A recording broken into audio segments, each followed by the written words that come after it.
కిందకి దిగుతున్నాం అనమాట. అందుకని మళ్ళీ మనం మబ్బుల్లోకి వచ్చాం. అంతేకాదు స్టార్టింగ్లో చూసారా మనం పైకి వెళ్ళేటప్పుడు మబ్బుల్లోకి వెళ్ళాము. ఇప్పుడు మళ్ళీ మబ్బుల నుంచి కిందకి దిగుతున్నాము.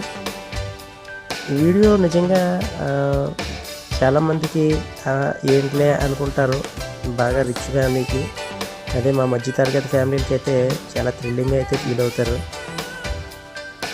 ఇంకా మాకు గొప్ప విషయం ఏమైనా ఉంది అంటే అది ఫ్లైట్ ఎక్కడమే అన్నమాట. దయచేసి వీడియోని లాస్ట్ వరకు చూడండి ఫ్రెండ్స్, లైక్ చేయండి వీడియోని.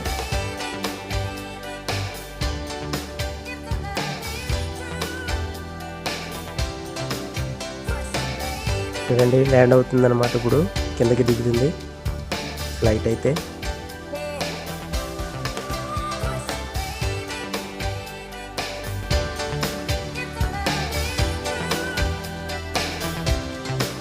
చాలా అంటే చాలా థ్రిల్లింగ్గా ఉంటుంది ఫ్రెండ్స్, నేను మాటల్లో చెప్పలేను అనమాట.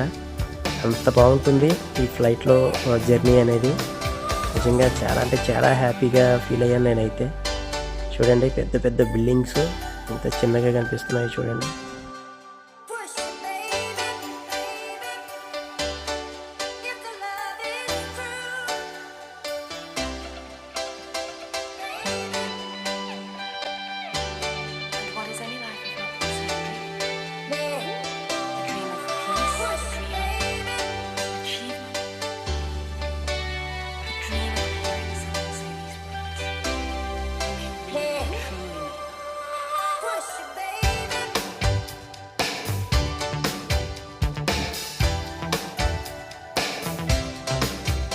ఓకే, ఇంకా కిందకి దిగేసినట్టే అనమాట.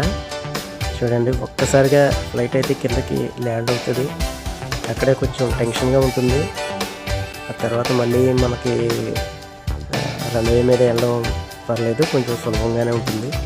కానీ చాలా ఫాస్ట్గా దిగింది. దిగేటప్పుడు అయితే అలా ఫాస్ట్గా దిగితేనే కానీ మరి అదొక ఇంజిన్ కంట్రోల్ కాదో మరి ఏంటో నాకు తెలియదు. చాలా స్పీడ్ అంటే చాలా స్పీడ్ వెళ్ళాడు. చూడండి ఫ్రెండ్స్. ఓకే ఫ్రెండ్స్, వీడియో నచ్చితే లైక్ చేయండి, షేర్ చేయండి, కామెంట్ రూపంలో కామెంట్ తెలియజేయండి. ఇది బొంబాయి అన్నమాట. మళ్ళీ బొంబాయి నుంచి నేను వేరే ఫ్లైట్ ఎక్కాలి, అది కువైట్కి ఎక్కాలి. ఓకే, 42 ఉంటుంది, చూసి ఎంజాయ్ చేయండి.